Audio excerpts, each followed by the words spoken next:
Ang talino ay hindi isang biyayang galing sa langit.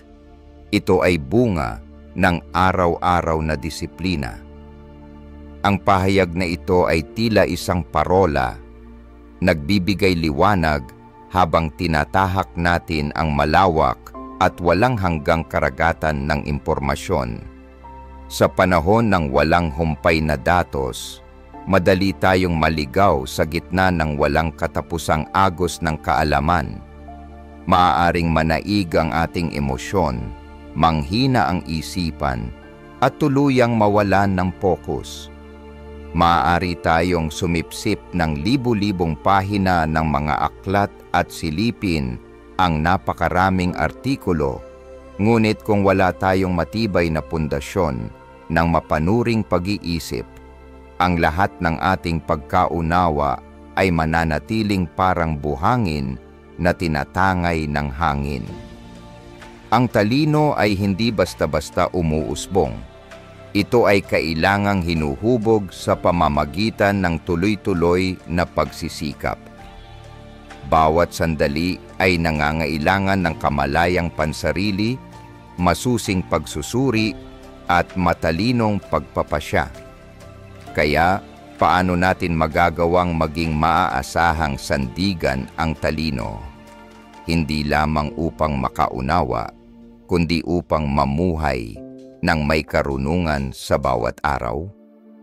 Ipinapakita ng pilosopiya ng Stoicism ang landas patungo sa panloob na katahimikan at ganap na pagpipigil sa sarili, at inaanyayahan tayong harapin ang mga pagsubok ng may pokus at tapang.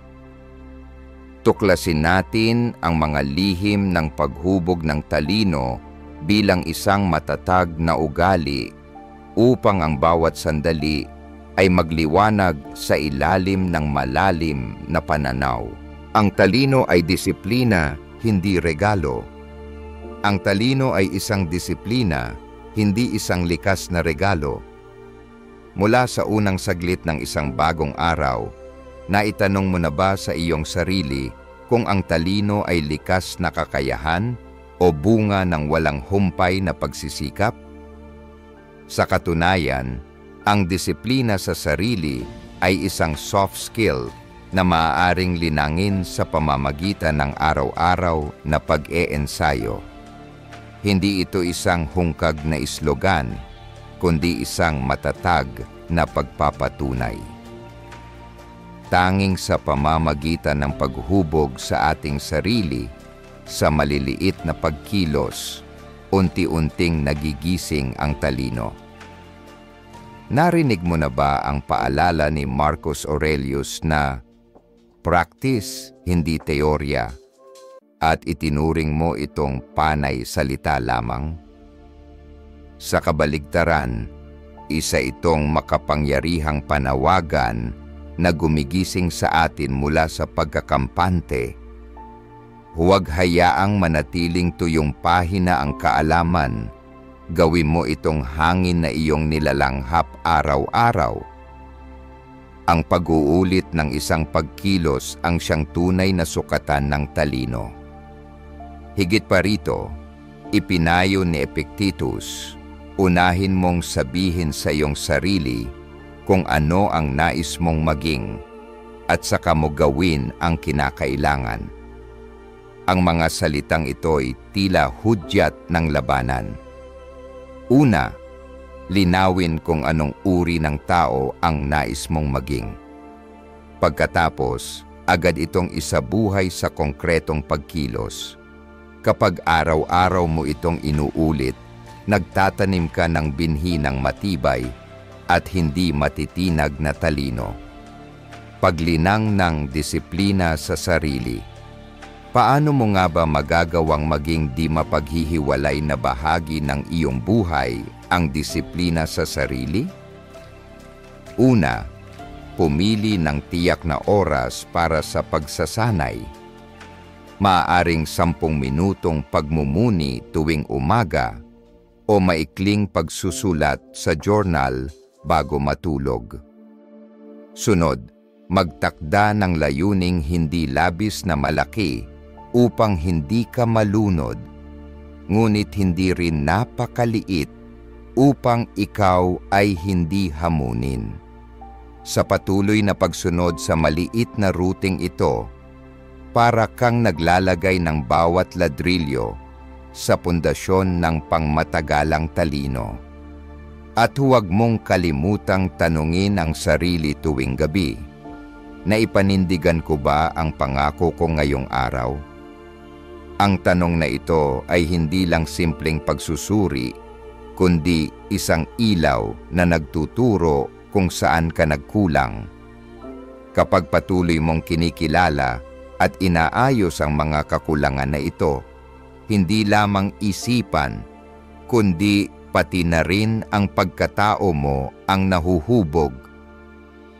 Ito ang diwa ng stoicismo, ang matapang na pagharap sa sarili, ang pagtitig sa bawat anino upang araw-araw ay mas luminaw ang ating pagkatao.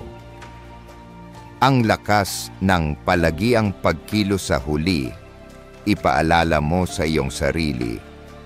Ang talino ay hindi naghihintay na ikaw ay tumalino. Kailangan mo itong hasain. Sa bawat pagkakataong pinipili mo ang pagkilos sa halip na pagkaantala, pinapatunayan mong ang talino ay disiplina, hindi tsamba. Kapag ikaw ay nananatiling matatag sa kadena ng mga kilos, nawawala ang tanong na, matalino ba ako? Sa halip, ang tanong ay nagiging, paano ko naipamalas ang aking disiplina ngayon? Ang isang munting ningas na inuulit araw-araw ay nagiging sulo na nagliliwanag sa mahabang landas. Hindi naiiba ang talino, habang lalo itong hinahasa, lalo itong kumikislap. At ikaw, sa bawat mapagpakumbabang kilos, ang siyang nagpapaliyab ng apoy na iyon. Kaya simula ngayong umaga, handa ka na ba na gawing realidad ang teorya at hayaang magningning ang iyong talino sa pamamagitan ng disiplina araw-araw? Ikalawa, ang emotional na talino, EQ, ang pundasyon ng pagsasanay sa talino. Ang EQ ay hindi isang malabong laro ng isipan. Ito ang unang paghinga ng bawat matalinong desisyon. Nang iginiya tayo ni Kevin Cruz sa isang pag-aaral ng Forbes, itinuro niyang saklaw ng EQ ang kamalayan sa sarili, kakayahang kontrolin ang damdamin, at empatiya, mga katangiang hindi makikita sa diploma ng unibersidad. Sa halip, ito'y lumilitaw sa sandaling tumigil ka upang pakinggan ang iyong sarili. Ang kakayahang ito ang siyang tumutulong sa iyo na patatagin ang disiplina sa sarili at maiwasan ang burnout, ang karamdaman ng ating panahon kung saan madalas tayong maanod ng paulit-ulit na siklo ng pagkapagod at labis na pagkapuwersa. Isipin mong papasok ka sa isang silid-pulong. Mabilis ang tibok ng puso kaysa sa iyong paghinga. At sa mismong sandaling iyon, pinipili mong bitiwan ito. Itinanong mo sa sarili, bakit ako biglang nataranta? Iyon ang self-awareness, ang unang hakbang sa pagbabalik sa gitna, sa halip na magpadala sa bugso ng damdamin. Sunod, nagkakaroon ka ng self-regulation. Walang sigawan, walang pagkuyom ng kamao, kundi isang banayad na paghinga, isang hakbang paatras. Saka mo sasabihin sa sarili, isa-isa ko itong haharapin. Iyan ang panloob na disiplina na hinuhubog ng EQ. Dahil dito, kapag tumindi ang pressure, hindi ka guguho, mananatili kang matatag sa katahimikan at tiyaga. Sa katotohanan, Ang IQ ang nagbibigay ng mga kasangkapan. Ang EQ ang gumagabay kung paano ito gagamitin. Kapag araw-araw mong hinahasa ang iyong emosyonal na talino, mapagtatanto mong hindi lahat ng sagot ay mula sa datos o malamig na lohika. Minsan, ang empatiya at pagmamasid sa sarili ang nagpapatalas ng iyong desisyon. Handa ka bang patuloy na ipagwalang bahala ang mahalagang bahaging ito? Ipinaalala sa atin ng mga Stoic na ang emosyon ay hindi kaaway, kundi bagay na dapat unawain. Ikaw ay may kapangyarihan sa iyong isipan, hindi sa mga panlabas na pangyayari. Kapag naunawaan mo ito, matatagpuan mo ang lakas. Isinulat ni Marcus Aurelius sa Meditations. Ang mga salitang ito ay tila salamin. Hindi mo kontrolado ang mga pangyayari, ngunit may lubos kang kapangyarihan sa iyong pananaw at tugon. Kapag sinuri mong mabuti, makikita mong ang self-regulation ay pagsasakatuparan ng kapangyarihang iyon, isang puwersang gumagawa sa bawat kaisipan at pagkilos na may layunin at kabatiran. Sa pagtutuwid ng makabagong pananaliksik ni Kevin Cruz sa sinaunang pananaw ng mga Stoic, ang EQ ay hindi na nananatiling malabong konsepto. Sa halip, ito'y nagiging gabay ng iyong talino, tinuturo kung kailan titigil at kailan susulong. Araw-araw, maaari kang magsanay ng maliliit na ehersisyo. Huminto at itanong sa sarili, ano ang nararamdaman ko? Bakit ako ganito tumugon? Pagkatapos, ayusin ang iyong sarili ayon dito. Sa patuloy na pag-uulit ng ganitong paglalakbay ng kamalayan sa sarili, ang EQ ay magiging matibay na pundasyon ng bawat disiplina na iyong huhubugin. Kapag ang EQ ay naging tapat mong kaagapay, hindi mo na kailangang katakutan ang apoy ng hamon. Sa halip, mapapangiti ka, mapapailing, at masasabi, ngayon, mas kilala ko ang aking sarili. Hayaan mong pamunuan ka ng EQ tungo sa disiplina ng isipan, araw-araw, sa bawat matatag na hakbang. At ngayon, matapos maitayo ang matibay na pundasyong ito, sumulong naman tayo sa intrinsic motivation, ang di mawawalang gasolina ng disiplina sa araw-araw. Handa ka na bang tuklasin ang susunod? Pagkamalay sa panloob na motibasyon, ang intrinsic motivation ay tumutukoy sa pagnanais na kumilos dahil sa kasiyahang likas na dulot ng mismong gawain, hindi dahil sa inaasahang gantimpala o resulta. Kapag malinaw nating natukoy ang ating bakit, ang malalim na dahilan kung bakit mas bumibilis ang tibok ng ating puso, hindi na pabigat ang disiplina, kundi nagiging mismong hininga ng bawat araw. Isipin mo ang intrinsic motivation bilang isang mainit na apoy sa malamig na gabi ng taglamig. Kapag pinapakain natin ito ng tuyong panggatong, bigla itong lumiliyab, pinapainit ang bawat sulok ng kaluluwa.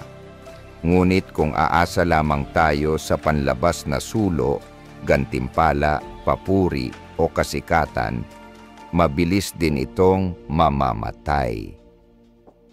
Gantimpala o pagkahilig. Resulta o proseso? Kapag tunay nating naunawaan ang kasabihang ito, mapagtatanto nating kailangang bigyang lakas ang ating dahilan. Itanong sa sarili, bakit ako kumikilos? bago pa man tayo maimpluwensyahan ng anumang ingay mula sa labas. At paano tayo magsisimula? Hindi lamang sa salita nagsalita ang mga Stoic, kundi sa gawa rin. Ang ugali ng tahimik na pagmumuni, isang minutong katahimikan sa harap ng salamin tuwing umaga, o isang tahimik na saglit sa ilalim ng bubungan sa gabi, ang naghahanda sa atin para sa simpleng ngunit malalim na tanong, bakit ko ito ginagawa? Sa bawat pag-pause at pagtatanong na ito, sumasagot tayo mula sa ating kalooban. Maaaring ang sagot ay, para hindi biguin ang aking mga magulang, o dahil nauuhaw akong tuklasin ang aking potensyal, o marahil upang malasap ang saya ng araw-araw na pag-unlad. Ano man ang dahilan, ang pagtatanong at pakikinig sa sagot ay ginagawang kaagapay ang disiplina sa halip na isang mapanupil na tagapag-utos. Sa bawat hakbang sa landas ng disiplina sa sarili, makikita mo ang matibay na bakas ng bakit na nakaukit sa bawat batong tinatahak.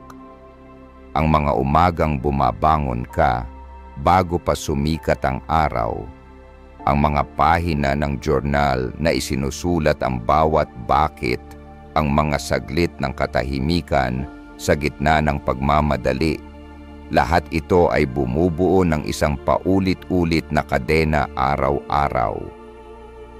Ang kadena ring ito ang nagiging pundasyon ng isang buhay na malinaw ang isip, hindi natitinag ng tukso o kabiguan. Tinanong mo ba ang sarili ngayong araw kung bakit ka naupo upang magtrabaho?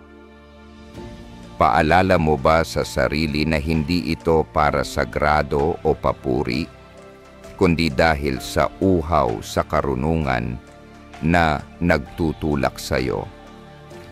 Sa mismong sandaling iyon, nagsisimula kang maghasik ng binhi ng karunungan. Kapag ganap mong kinilala ang iyong bakit, susunod na lamang ang disiplina, matatag, gaya ng riles na gumagabay sa tren tungo sa bagong bukang liwayway. Kaya magsimula ka ngayon. Patahimikin ang isipan kahit saglit. Tanungin ang puso at tumugon ng taos puso. Araw-araw isang tanong. Araw-araw isang hakbang pasulong. Araw-araw isang mas matibay na binhi ng karunungan. Ang karunungan ay hindi basta dumarating. Ito'y pinapanday ng kapangyarihan ng katuwiran, ang walang kupas na pinagmumulan ng panloob na motibasyon, pamamahala sa emosyon at pagtitimpi sa pagganyak. Hindi ang nangyayari sa iyo ang mahalaga, kundi kung paano ka tumutugon dito, wika ni Epictetus. Kapag isinapuso natin ang aral ni Epictetus, mauunawaan natin na hindi sa mga panlabas na pangyayari matatagpuan ang susi, kundi sa kung paano natin ito tinitingnan at hinaharap.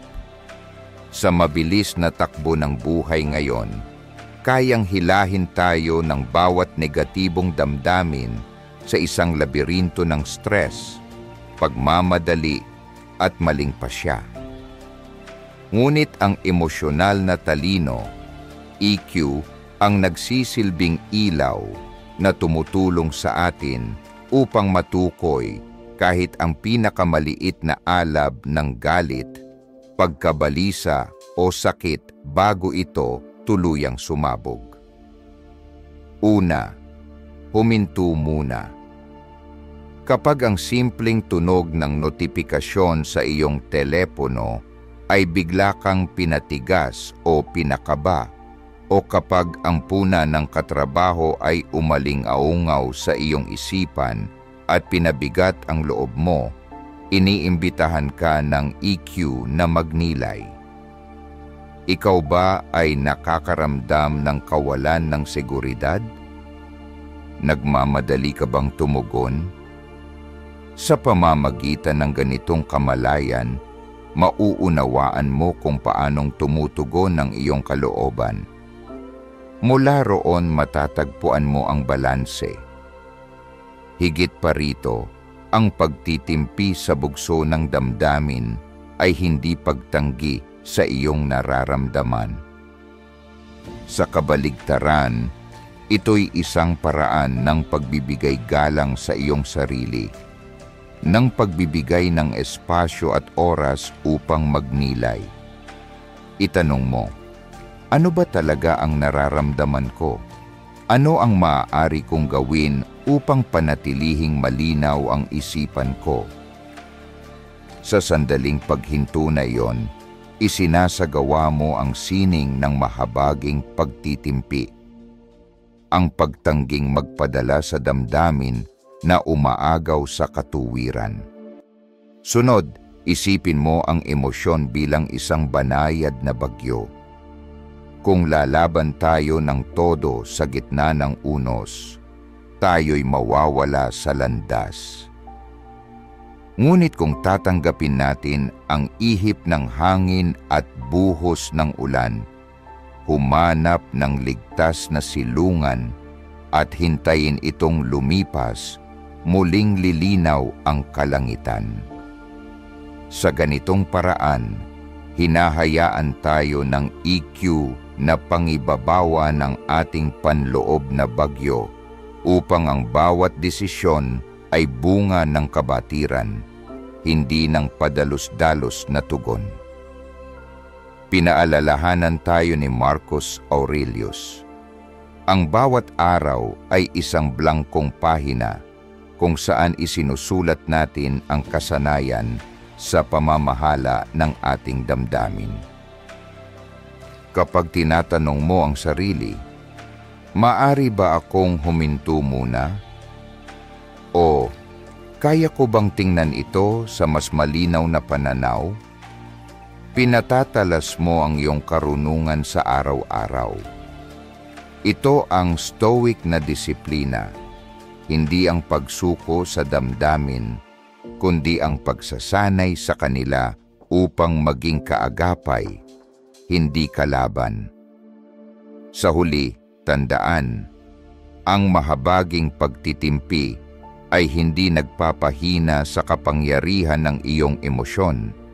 Sa halip, sinisiguro nitong maririnig at marerespetong mabuti ang mga ito bago mo ito gawing matalinong kilos. Sa bawat lumilipas na sandali, pinagtitibay mo ang iyong pagpipigil at pasensya. Dalawang mahalagang katangian upang gawing disiplina ang iyong talino sa araw-araw. Natanong mo na ba ang sarili, ako ba ang pinangungunahan ng damdamin?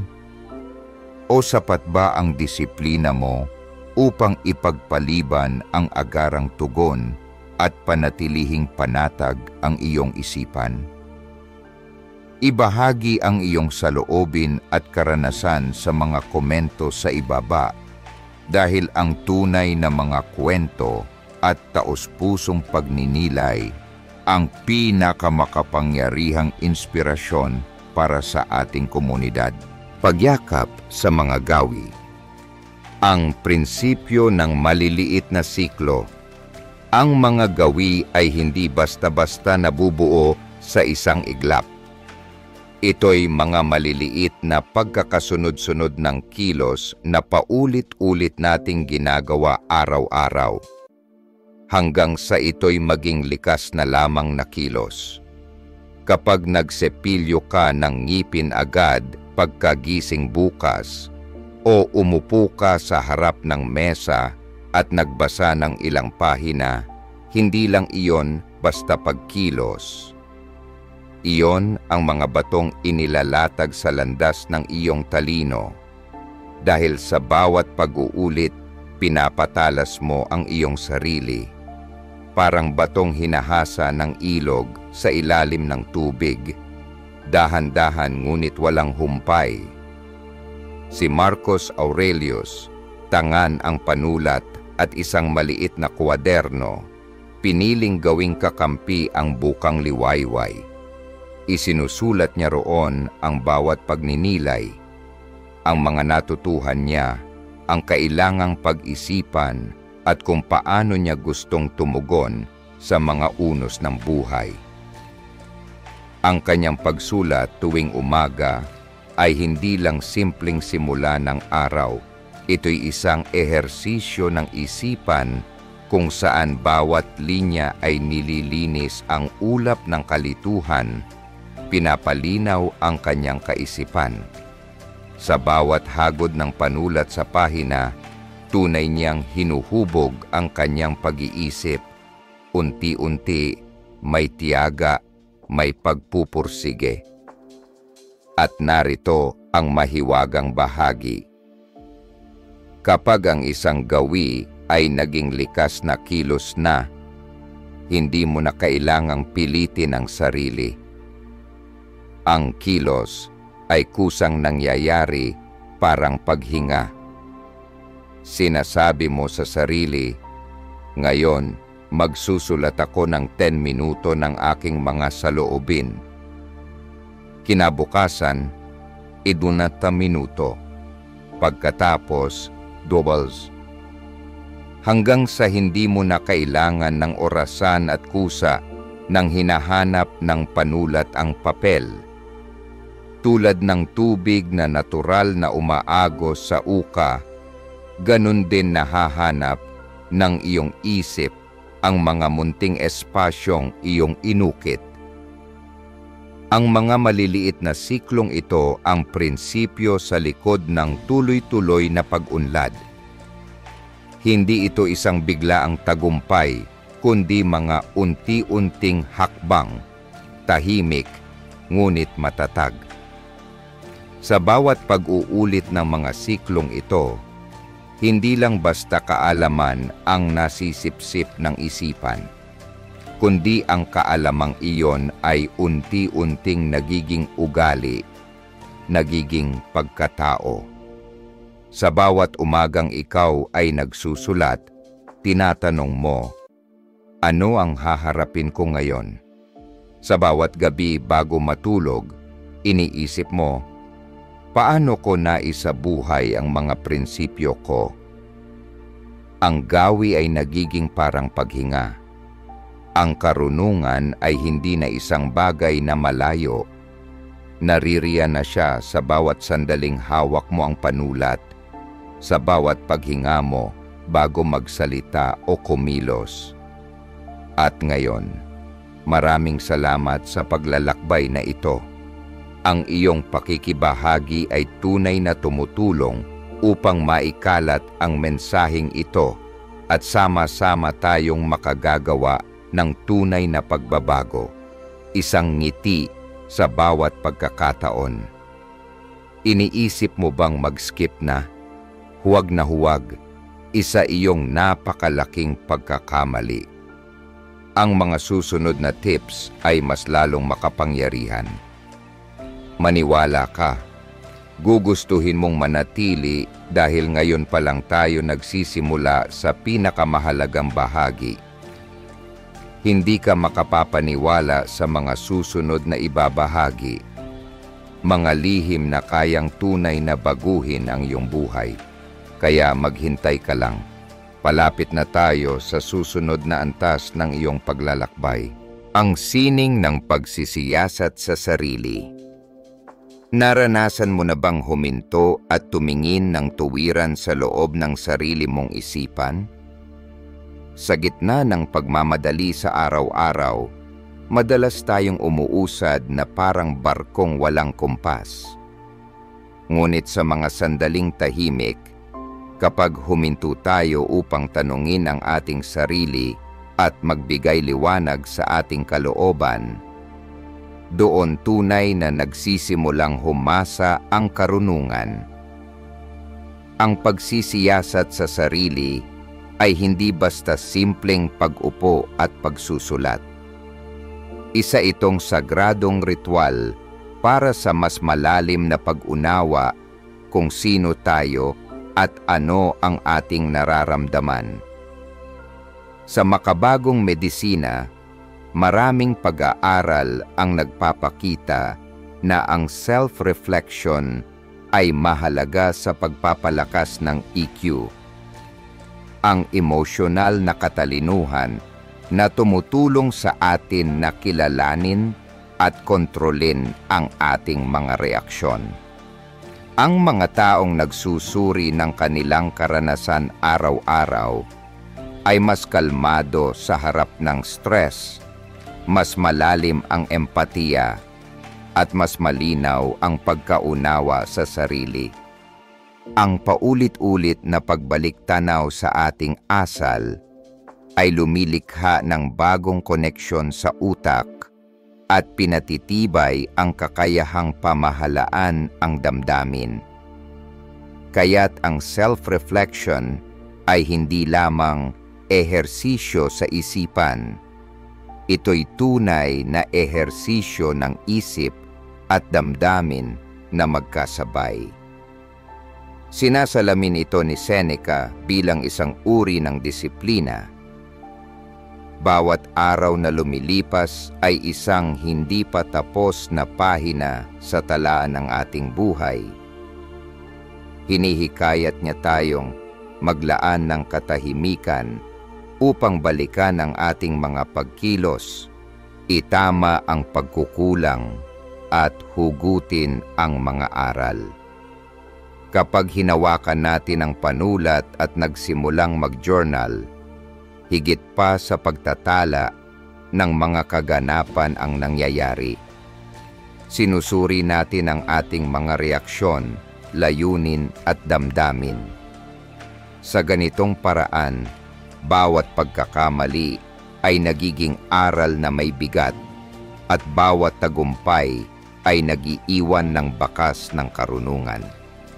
Para sa pagsusuri sa sarili at pagtingin sa sariling kaisipan, isinulat ni Marcus Aurelius, ang kaligayahan ng iyong buhay ay nakasalalay sa kalidad ng iyong mga iniisip.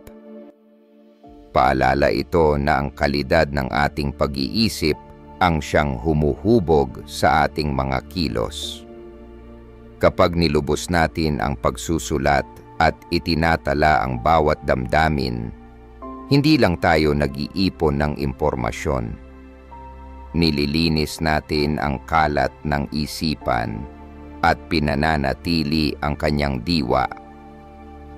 Dahil dito, tumatalas ang ating pananaw, luminaw ang kutob, at ang bawat pasya ay nakabatay sa isang matatag at mapagnilay na pundasyon.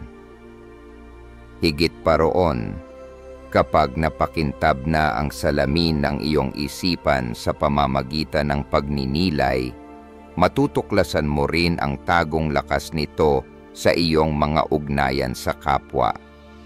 Ang karunungan ay hindi namumunga sa pag-iisa lamang.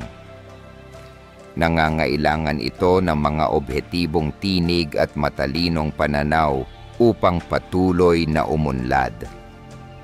Handa ka na bang buksan ang puso mo sa bagong mga pananaw at hamunin ang iyong sarili? Kung oo, sino ang magiging katuwang mo sa paglalakbay na ito? Abangan ang susunod na bahagi. Paghahanap ng tunay na katuwang at guro. Ang talino ay hindi basta-basta lumilitaw ng mag-isa. Unti-unti itong umuunlad sa bawat araw, sa pamamagitan ng mga munting sulyap at sariwang pananaw na hatid ng puna. Para itong lampara na kailangang pakainin ng makabuluhang input upang manatiling nagniningas. Ang disiplina ay parang sipilyo. Araw-araw nitong nililinis ang alikabok ng masasamang gawi. Ayon sa isang Amerikanang nurse na nakausap ko, ang aktibong paghahanap ng puna ay pangunahing susi sa pagpapalago ng EQ, ang matibay na pundasyon na tumutulong sa atin na harapin ang hamon at ayusin ang sarili. Bawat piraso ng puna ay parang simoy ng hangin na nagpapawi ng ulap sa isipan, kaya't nagiging mas malinaw ang landas na tatahakin. May mga nagtatanong, hindi ba't masakit ang feedback? Totoo, maaari itong makasakit. Ngunit gaya ng diamante na nabubuo sa ilalim ng matinding presyon, ang puna at kritisismo ay nagsisilbing gatong na humuhubog sa ating lakas ng loob at kaisipan. Hindi naglakbay mag-isa si Marcus Aurelius sa kanyang pagsasanay ng sarili. Tinipon niya ang kanyang mga kasamahan sa lilim ng Stoa Poikile upang magtanungan at magtalastasan, pagtutulungan upang hasaing lalo ang kanilang mga ideya.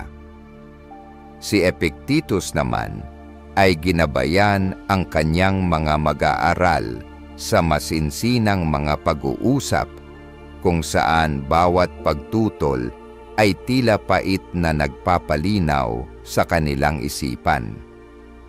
Para sa kanila, ang talino ay tunay lamang namumukadkad kapag ito ay hinahamon, inilalantad sa iba't ibang pananaw, at kapag bawat isa ay may pananagutang paunlarin ang kapwa.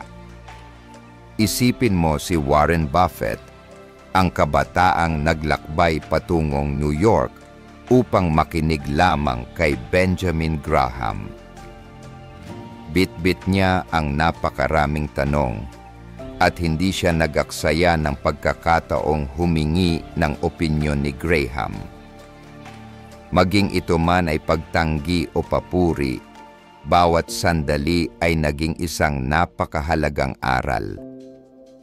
Ang hapdi ng pagkabigo at ligaya ng pagkilala ay nagturo kay Buffett kung paano kontrolin ang damdamin at panatilihin ang sigla ng loob sa gitna ng unos sa merkado. Sa huli, nakabuo siya ng matatag na talino at diwang hindi matinag, gaya ng mandirigmang pinatigas ang espada sa kumukulong tubig. Ngayon ikaw, nahanap mo na ba ang tunay mong katuwang sa landas na ito? Sino ang nagsasabi ng mahihirap na katotohanan kapag ikaw ay naliligaw? Sino ang nagbubukas ng bagong pinto para sa iyo? Kung wala pa, huwag mag-atubili. Magpadala ng mensahe, mag-ayos ng simpleng pag-uusap, o kaya'y maghain ng isang tasa ng kape at makinig. Araw-araw, maglaan ng kahit isang sandali upang humingi ng puna, magtanong, makinig sa sagot, mapansin ang munting pagbabago, at magkaroon ng tapang na magbago. Higit sa lahat, tandaan, ang talino ay hindi isang biyayang minsanang ibinibigay. Isa itong paglalakbay ng pagtanggap, pagtugon, at muling pagsilang, araw-araw. Anyayahan sa iyong buhay ang mga guro at kapwa naghahanap ng kabutihang loob. Sila ang magiging salamin mo, magpapakita ng kahinaan, at magbibigay liwanag sa iyong lakas. Handa ka na bang harapin ang magagaspang na bahagi ng sarili mo upang lalong tumalas ang iyong isipan? Ibahagi sa mga komento kung sino ang nakasama mo sa paglalakbay na ito. Paano kanila tinulungan sa iyong paglago? Magkomento na ngayon.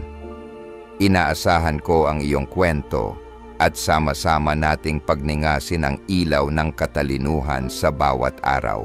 Harapin ang stress ng may talino.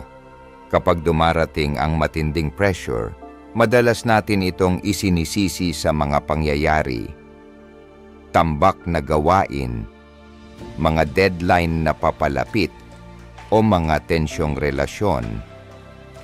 Ngunit itinuturo sa atin ng mga Stoic na ang stress ay hindi nagmumula sa mismong mga pangyayari, kundi sa ating pananaw ukol sa mga ito.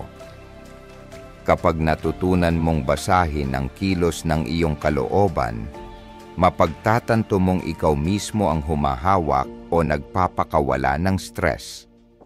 Sa tulong ng emotional intelligence, nasasanay kang huminto at tanungin ang sarili, ano ang tunay kong nararamdaman ngayon? Sa halip na mag-react ng walang malay, kinikilala mo ang damdamin. Mula roon, ang stress ay hindi na umaabot sa pagiging buhawi. Bagkus isa na lamang itong banayad na hangin na dumaraan. Sa landas na ito, ang pananampalataya sa Diyos ay nagsisilbing ilaw na gumagabay.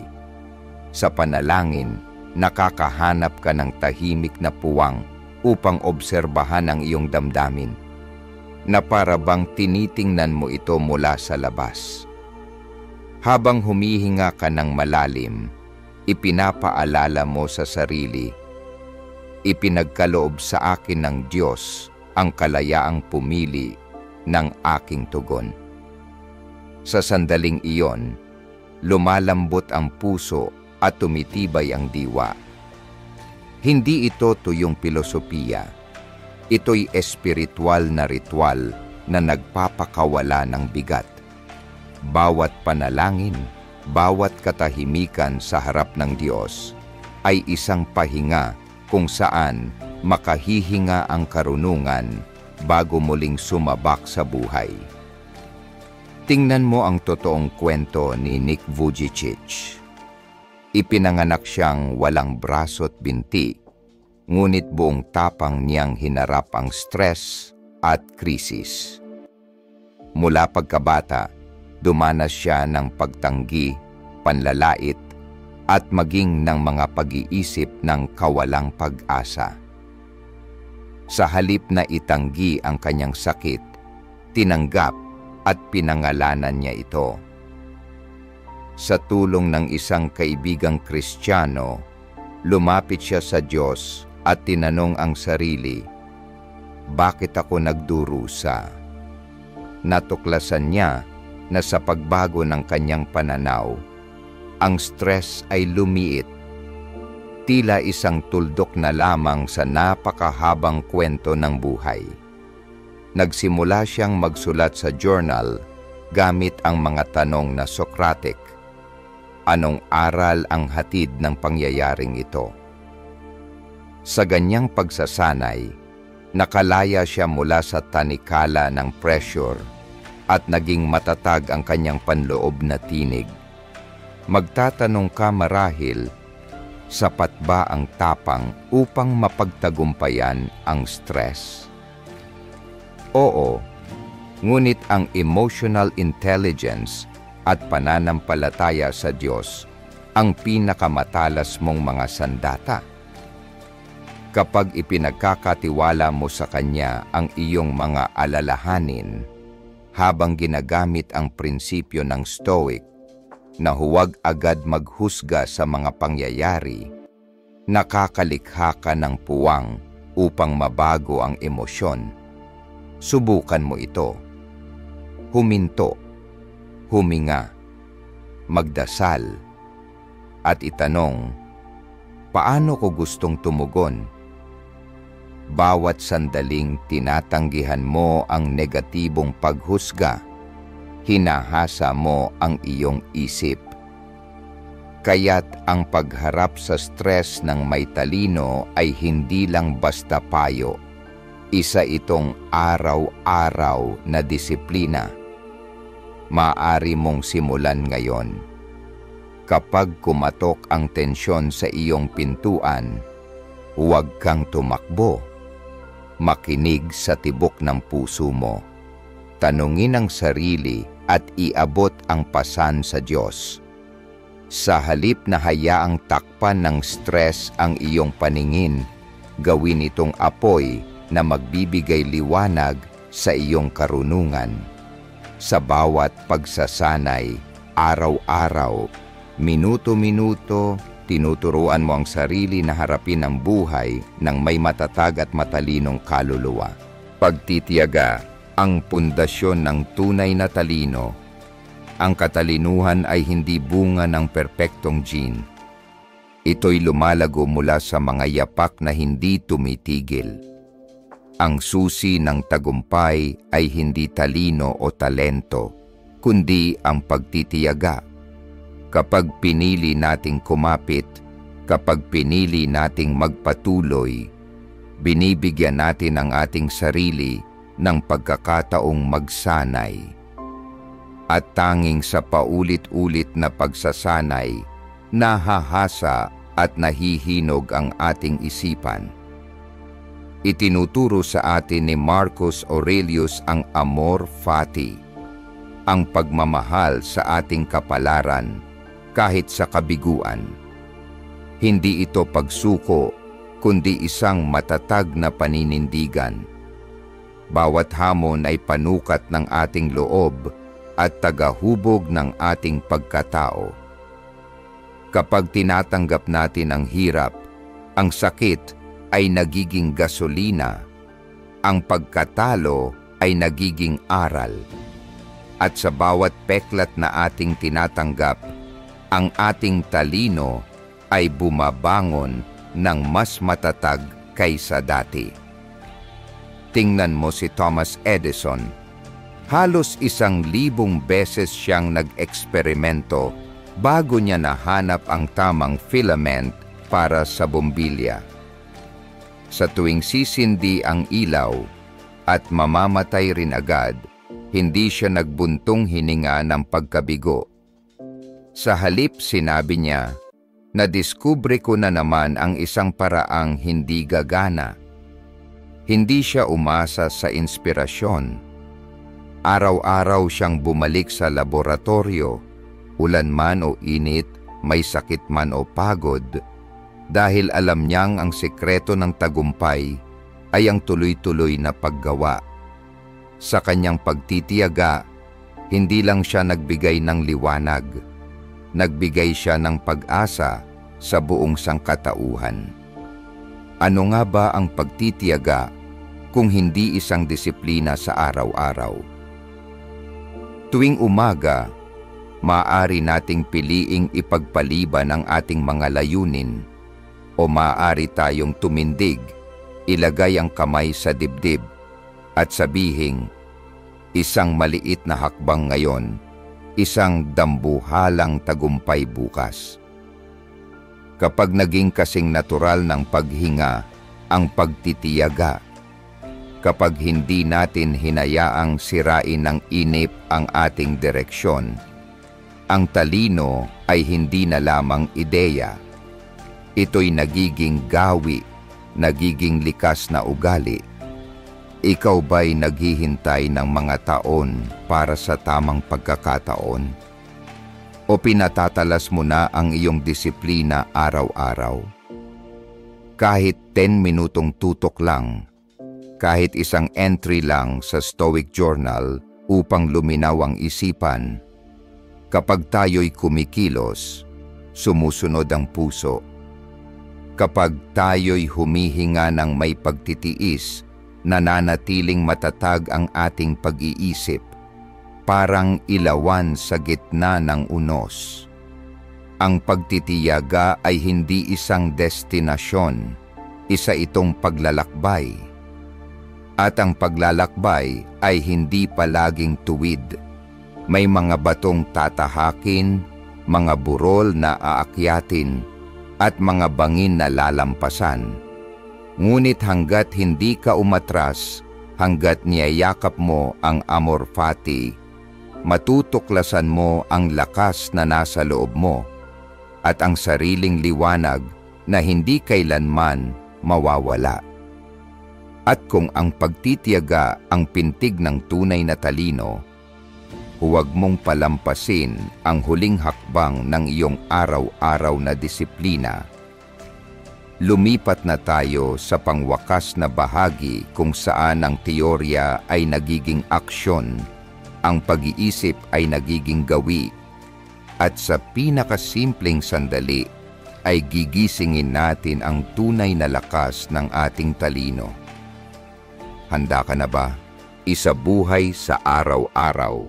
Kapag ang talino ay sinamahan ng disiplina, kahit ang pinakamaliit na hakbang ay nagdadala ng walang hanggang lakas, maaari mong simulan ang bawat umaga sa pagbubukas ng unang pahina ng isang stoic na aklat. Hayaan mong haplusin ng sikat ng araw ang bawat linya ni Marcus Aurelius, ang kanyang mga gintong salita tungkol sa pagtitiis at pananagutan. Ang pagbasa ng Stoic sa umaga ay higit pa sa pagkuha ng kaalaman. Ito ay isang ritual na nagpapasindi ng iyong panloob na ilaw, tinatanglawan ang mahabang araw na haharapin. Pagkatapos, maglaan ng ilang minuto para isulat ang 3 kasabihang tumimo sa iyong damdamin, 3 maiikling pangungusap, 3 patak ng pilosopiyang tumatagos sa isip. Ang pagsusulat gamit ang kamay ang pinakamainam dahil habang dumadaloy ang iyong mga daliri sa papel, inililimbag mo ang mensahe sa iyong kamalayan. Tandaan, ang kaalaman ay ang pagkaalam, ngunit ang talino ay ang paggawa. Kapag paulit-ulit mong inuusal ito, pinapaalalahanan mo ang sarili mo. Hindi sapat ang pag-iisip, kailangang may kilos. Kumilos ka upang ang iyong katalinuhan ay hindi matulad sa kandilang pinapatay ng hangin. Kapag lumubog na ang araw at tahimik na ang paligid, mag-ukol ng ilang sandali para magnilay. Tanungin mo ang sarili, nabuhay ba ako ayon sa pilosopiya ng Stoic ngayong araw? Hanggang saan ako pinangibabawan ng negatibong damdamin? Huwag mong iwasan ang mga tanong na ito, sapagkat sa sandaling harapin mo ang iyong sarili, matatagpuan mo ang susi ng sariling pagkaunawa. Dito pumapasok ang emotional intelligence, EQ. Tinutulungan ka nitong kilalanin kung kailan ka nilulunod ng emosyon at kung kailan nagsisimulang manghina ang iyong katwiran. Sa pamamagitan ng pagpipigil sa sarili, unti-unti mong nabubuhol ang mga gusot ng damdamin. At doon mo makukumpleto ang paglalakbay kapag binuo mo ang isang simpleng gawi. Magbasa ng isang kasabihan, magsulat ng isang journal entry, at magtanong ng isang malalim na tanong. Ang mga munting siklong ito, ang prinsipyo ng Stoic habit, ay ginagawang napakalakas ang maliliit na gawaing inuulit araw-araw. Hinahasa mo ang iyong isipan, katulad ng ginawa ni Marcus Aurelius tuwing madaling araw habang hawak ang kanyang panulat. Sa buong paglalakbay, kaakibat mo ang EQ. Ito ang iyong kompas sa pagkaunawa sa sarili, ang iyong kalasag sa pagpipigil sa sarili. Kapag umaalab ang galit, pinatitigil ka nito bago ka sumabog. Kapag inaagaw ng kasabikan ang iyong katuwiran, pinapaalalahanan ka nitong huminga at itanong, talaga bang kailangan ito? Sa ganitong paraan, Hindi ka lang kumikilos ka ng may karunungan. Kaya ngayon, ang talino ay disiplina ay hindi na lamang kasabihan. Nakikita ito sa pinakasimpleng mga sandali, ang pahinang binasa sa umaga, ang panulat sa papel, ang katahimikan sa gabi. Araw-araw kang nagtatanim ng binhi. Araw-araw mong dinidiligan ang iyong isipan gamit ang kamalayan at pagpipigil sa emosyon. Araw-araw, mas lumalapit ka sa isang mas matalinong bersyon ng iyong sarili. Kaya ngayong araw, ano ang pipiliin mong simulan? Isang kasabihang stoic, 3 linya ng pilosopiya, o ilang minuto ng tahimik na pagninilay? Pumili ng isa lamang at simulan ngayon. Lalago ang talino. Uusbong ang disiplina. Bawat paggising mo ay magiging tagumpay. Ang talino ay hindi regalo mula sa langit. Ito'y serye ng mga simpleng gawing inuulit araw-araw. Mula sa pagsasanay ng damdamin, sa pagtanong ng bakit sa sarili, hanggang sa pagsusulat sa iyong journal tuwing umaga. Hinahasa mo ang iyong isip ayon sa pilosopiyang Stoic at agham ng EQ. Ang talino ay araw-araw na disiplina. Ang talino ay gawa. Pumili ng isang simpleng gawi. Magbasa ng kasabihang Stoic paggising, magtanong ng isang tanong sa sarili, o magsulat ng ilang linya sa iyong journal tuwing gabi. Gawin mo ito sa loob ng 1 linggo. Ikaw naman, anong paraan ang ginagamit mo para palalimin ang iyong talino? Ibahagi ito sa comments. Dahil kung hindi natin hinahasa ang ating isipan araw-araw, kahit gaano pa karami ang ating nalalaman, mananatiling malabo ang ating landas. Ngunit kung pinagyayaman natin ito araw-araw, iilawan ng katalinuhan ang ating direksyon tungo sa isang mas matapang, mas maalam na buhay.